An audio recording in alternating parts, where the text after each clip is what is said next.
দর্শক, কিছুক্ষণ আগে মিরপুর তালতলাতে যেই অটো গাড়ি এবং স্টারিং ট্রলি গাড়ির সড়ক দুর্ঘটনা হয়েছে, এতে আহত হয়েছিলেন অটো চালক এবং এই গাড়িতে ছিল আরও 2-3 জন যাত্রী।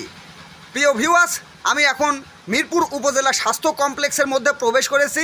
ইমার্জেন্সির মধ্যে প্রবেশ করে আমি তার কাছ থেকে, সেই ড্রাইভারের কাছ থেকে বিস্তারিত জানার চেষ্টা করব। আপনাদের রিকোয়েস্ট করছি আপনারা ভিডিওটি শেয়ার করবেন। এর আগে আপনাদেরকে মিরপুর তালতলার সড়ক দুর্ঘটনার বিভিন্ন ভিডিও দিয়েছিলাম। এখানে মাঝে মাঝেই সড়ক দুর্ঘটনা হয়, সকলকেই সাবধানে গাড়ি চলাচল করতে হবে। অটো আমি বাস সাইডে চলে যাচ্ছি। আর ওই বাস সাইডে বলতে আপনি কোন দিকে যেতেছিলেন? আমি এদিকে মেহেরপুর বলে যেতেছিলেন? জি জি। আচ্ছা, মেহেরপুর দিক যাচ্ছি, আর ও গাড়ি তুইলে দাঁড় করে রেখেছে, আর পানি হয়েছিল একটু। তুইলি দাঁড় করে রাখিছে বলতে কি ভালো করে কষ্ট করে বলুন।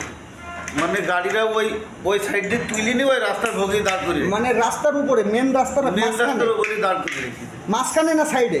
মাঝখানে সাইড বলতে ওই আমি যাচ্ছি বাস সাইডে। আচ্ছা, বাস সাইডে যাচ্ছি, গাড়ি একদম মানে ওই বাস সাইডে দাগের কোল। আচ্ছা, এরা পেঁচা কোনাকে দাঁড়িয়ে রয়েছে। আচ্ছা, ওখানে যে দাগ আছে, ওখানে যে সাদা দাগ আছে, ওই দাগের কি বৃত্তের ওই পাশে ছিল না বৃত্তের এই পাশে ছিল গাড়িটা?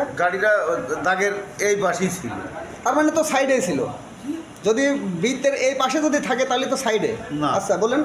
ওই যে ওই কলটি যে দাগটা দিয়ে আছে, ওই দাগ ছাড়া একটু দূরই ওই গাড়িটা দাঁড়িয়ে আছে, আর আমরা আসছি। আচ্ছা আচ্ছা, তো ওখান থেকে যে অভিযোগ পেলাম যে লোকজন বলছে যে আপনি নাকি থামা গাড়িকে মেরে আমার গাড়ি ওই যে রাস্তার ওপরে দাঁড় করে রেখেছে।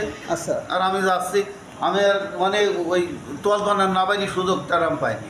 আচ্ছা আচ্ছা, আমি ওই যাই ওইখানে বাদি আমার কোনায় না গেছিলাম। আমার তো গাড়িতে ভোগ সুদা নাই, তো তাহলে জানতাম। গাড়িটা আমার খালি ডাইন সাইডের ওই বাম্পার নেই। আচ্ছা, আপনার গাড়ির তো অবস্থা খুবই খারাপ দেখে আসলাম। তো আপনার গাড়ি থেকে কোনো প্যাসেঞ্জার ছিল? এই যে প্যাসেঞ্জার 3টি ছিল। 3টা ছিল। ওদের কি কিছু হয়েছে? হ্যাঁ, ওদেরও লাগিয়েছে। আপনাদের হালকা লেগেছে, তাই তো? আচ্ছা, আমার নাম আজিজুল। আজিজুল, বাসা কোথায়? হ্যাঁ, আসমান খালি। কোন গাড়ি? খালি কোন থানা? আলমডাঙ্গা থানা। আলমডাঙ্গা থানা, তাই তো? আলমডাঙ্গা থানায় বাসা। যেতেছিল আপনি, যেতেছিলেন কুষ্টিয়া থেকে? কোথায় যেতেছিলেন? আমি যাবো কাতলামারি কি বাহাতে চলে যাবো আসমান খালি। কাতলামারি থেকে বাহাতে চলে যাবেন, তাই তো? আচ্ছা, প্রিয় ভিউয়ার্স, নিত্য রকম খবর পেতে অবশ্যই আপনারা আমাদের চ্যানেলটিকে সাবস্ক্রাইব